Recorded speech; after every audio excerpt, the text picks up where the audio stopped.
saya Nurhaliza dari Universitas Islam Negeri Sultan Syarif Kasim Riau. Jadi pada kesempatan kali ini saya ingin membahas mengenai apa saja sih layanan-layanan yang ada dalam bimbingan konseling itu. Jadi langsung saja kita ke materi pembahasan pertama, yaitu layanan orientasi. Layanan orientasi adalah layanan yang memungkinkan dan membantu siswa untuk memahami lingkungan baru, terutama lingkungan sekolah. Kenapa dikatakan lingkungan sekolah? Karena yang biasanya mengadakan kegiatan ini adalah sekolah atau pihak penyelenggara pendidikan, agar peserta didiknya dapat beradaptasi dan menyesuaikan diri dengan lingkungan barunya. Lalu apa saja yang akan dibahas dalam layanan ini? Jadi dalam layanan orientasi ini mereka akan bahas mengenai objek-objek yang akan dipelajari dan yang berkaitan dengan sekolah tersebut, agar mempermudah dan memperlancarnya proses berkeluarganya peserta didik dalam lingkungan baru tersebut. Jadi fungsinya adalah untuk pencegahan dan pemahaman. Kenapa dikatakan sebagai pencegahan? Karena di sini salah satu pembahasan yang diajarkan itu adalah mengenai aturan sekolah. Jadi di sana mereka akan diberikan pemahaman mengenai aturan sekolah yang harus ditaati. Jadi kalau mereka melakukan kalau mereka ingin melakukan sebuah tindakan yang dapat merugikan mereka sendiri, mereka akan berpikir dua kali, wah ini kalau saya lakukan pelanggaran aturan, jadi saya dihukum nanti. Jadi kan mereka tidak jadi melakukan pelanggaran tersebut. Itu makanya layanan orientasi ini juga berfungsi untuk pencegahan dan pemahaman tadi ya, untuk beradaptasi dengan lingkungan baru tersebut. Lalu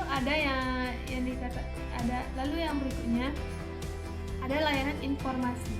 Jadi layanan informasi adalah layanan yang memungkinkan siswa dan memberikan kepada siswa berbagai informasi yang baru mereka ketahui, yaitu baik itu mengenai sosial, karir, dan pendidikan lanjutan. Contohnya saja pada pendidikan lanjutan, jika mereka ingin melanjutkan studinya untuk kuliah untuk kuliah terutama, jadi kita akan memberikan arahan kepada mereka, wah kalau minatnya ini bagusnya ke pelajaran bahasa Indonesia ya, ke jurusan bahasa Indonesia.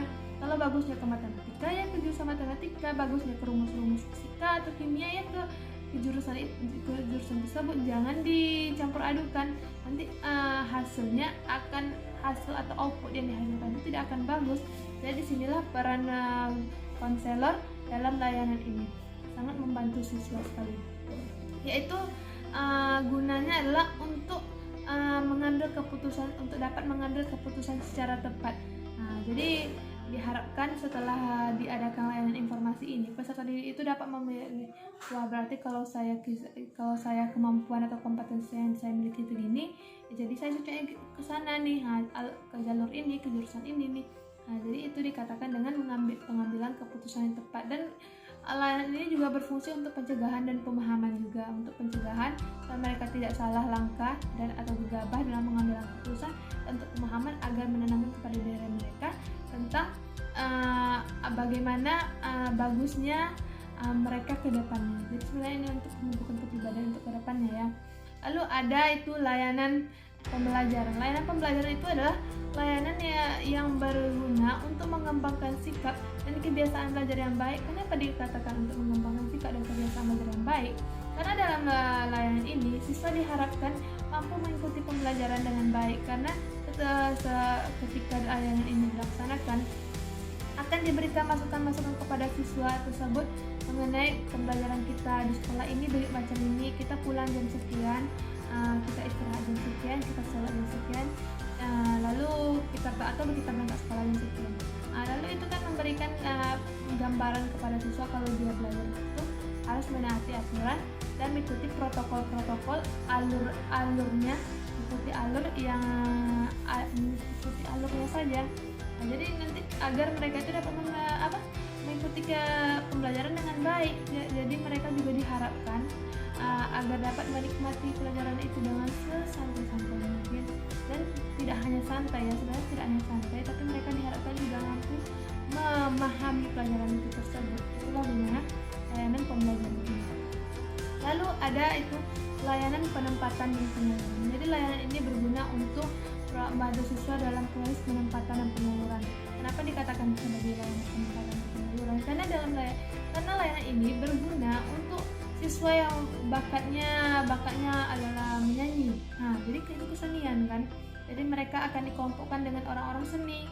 Jadi kalau bakatnya adalah olahraga, dia akan dikelompokkan dengan orang-orang yang suka berolahraga. Jadi mereka nanti akan jadi bakat mereka itu dapat dikembangkan secara luas, tidak terbatas. Karena kalau hanya secara umum saja nanti kan, jadi yang mereka sukanya ini tapi yang dipelajari hanya sedikit, jadi nanti nggak meluas nanti bakatnya tadi, hanya terpendam saja begitu, yang akhirnya nanti kan memicunya malas ke sekolah. Jadi itulah gunanya layanan penempatan dan penyalurannya. Selanjutnya itu adalah layanan penguasaan konten.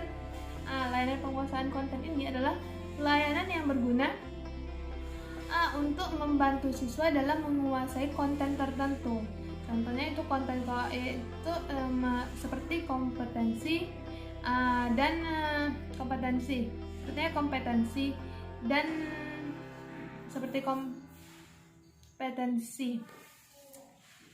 Lalu pada konten ini mereka diharapkan dapat bermanfaat, dapat menerapkannya dalam lingkungan sekolah, baik itu dalam lingkungan sekolah tadi, keluarga maupun masyarakat. Karena dalam penguasaan konten contohnya begini, sekolah mengadakan sosialisasi mengenai generasi penerus bangsa. Jadi mereka akan tanamkan nilai-nilai kalau sebagai siswa itu kita harus memiliki sikap yang baik, rajin ke sekolah, jangan malas, karena kalianlah yang akan menjadi penerus bangsa. Jadi mereka kan pokoknya ditanamkan nilai-nilai yang seperti itu, yang menyebabkan mereka itu menjadi lebih rajin lagi, yang menyadarkan kepada mereka bahwa mereka itu adalah generasi penerus bangsa. Jadi akhirnya mereka tertanam ke dalam diri mereka, dan akhirnya mereka akan berubah menjadi orang atau pribadi yang lebih baik lagi. Inilah guna atau tujuan dari layanan penguasaan konten. Terus ada juga layanan konseling perorangan. Namanya saja layanan konseling perorangan, berarti membantu siswa tadi untuk menyelesaikan permasalahannya secara langsung, secara face to face dengan si konselor tadi. Jadi siswa tadi nggak perlu khawatir, karena layanan ini sangat bermanfaat dan bisa membantu siswa untuk menyelesaikan permasalahan yang sedang dialaminya. Jadi siswa nggak perlu khawatir. Jadi seorang konselor pun pasti akan memberikan masukan kepada siswa mengenai masalah tadi, apa nasihat-nasihatnya, apa yang akan dilakukannya supaya dia menjadi orang yang lebih semangat lagi. Mungkin dia nggak semangat dalam sekolah, mungkin dia lesu aja, mungkin nggak datang ke sekolah, datang ke sekolah terus datang hari ini besok pagi nggak datang hari ini besok pagi nggak datang, pokoknya ya menjadi tanda tanya lah siswa ini kan. Jadi ditanyalah di situ biar dia nggak malu lah. Sebenarnya layanan perorangan ini biar dia nggak malu dengan permasalahannya. Lalu ada di sini layanan bimbingan kelompok. Namanya saja bimbingan kelompok. Jadi layanan ini adalah berisi sejumlah anak tadi itu mempunyai kompetensi masing-masing, mempunyai kemampuan masing-masing.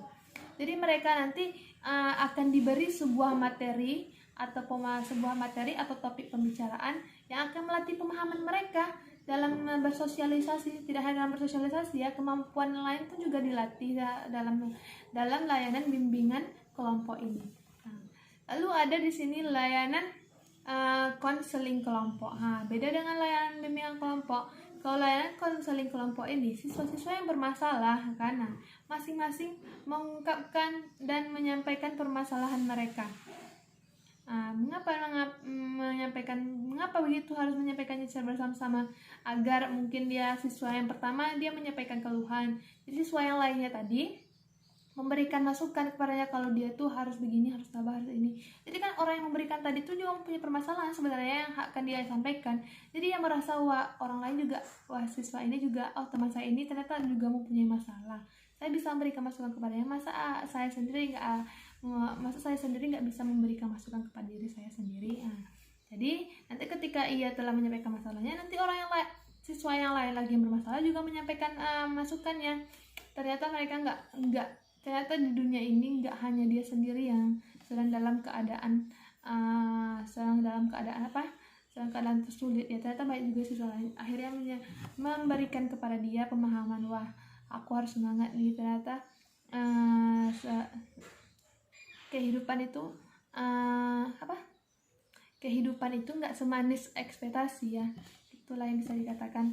Lalu ada layanan teman sebaya. Sebenarnya layanan teman sebaya ini nggak memerlukan konselor yang profesional ya.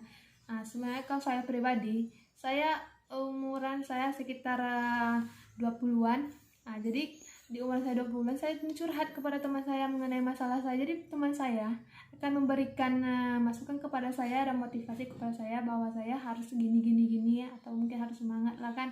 Nah, itu dinamakan dengan teman sebaya. Nah, jadi orang yang sebaya dengan kita yang memberikan nasihat dan memberikan pendapatnya agar kita menjadi lebih bersemangat. Lalu ada layanan konferensi kasus. Namanya aja konferensi kasus. Nah, jadi di sini mungkin ada beberapa kasus seperti konferensi pers mungkin kan. Ada beberapa kasus. Jadi ya nanti kan hanya beberapa orang saja yang mempunyai masalah ini. Jadi mereka nanti dikumpulkan dalam sebuah forum terbatas. Jadi mereka nanti yang gunanya adalah untuk memecahkan permasalahan mereka.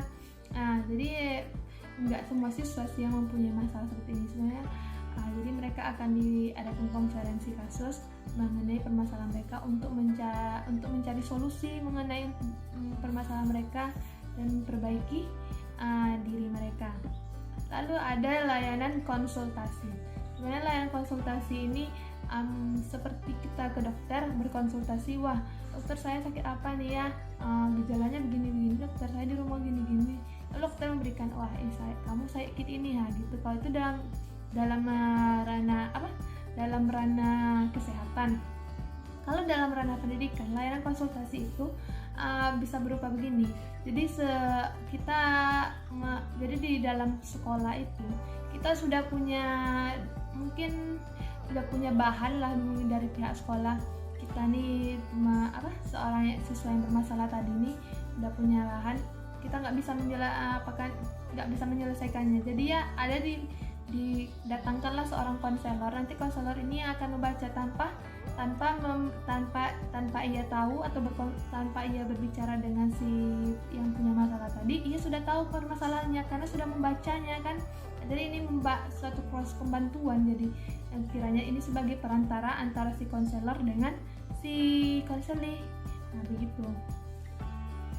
Lalu ada namanya layanan mediasi. Jadi layanan mediasi ini adalah layanan yang berguna untuk memperbaiki hubungan antar sesama siswa ya, yang dimediasikan oleh seorang konselor. Jadi kan mungkin permasalahannya begini, salah satu contohnya ya, ada seorang yang dibully mungkin. Jadi kan mungkin orang jadi resah kan. Jadi nanti kan si guru konselornya mempunyai ide atau mungkin dari guru lain yang memintanya untuk memberikan untuk memperbaiki atau untuk meluruskan, memberikan solusi kepada mereka kan. Jadi mereka si konselor ini akan mempertemukan mereka, memediasikan mereka dalam sebuah ruangan. Nah, jadi hanya yang bermasalah atau yang berkaitan saja yang boleh ada di ruangan tersebut. Nah, jadi ya mungkin si korban bukan si korban sebenarnya, bisa dikatakan begitu lah kan. Kita katakan korban saja lah. Si korban dengan pelaku terus ditemukan oleh si guru BK atau si konselor. Jadi begitu penjelasannya. Jadi sekian yang dapat saya sampaikan. Saya mohon maaf bila ada kesalahan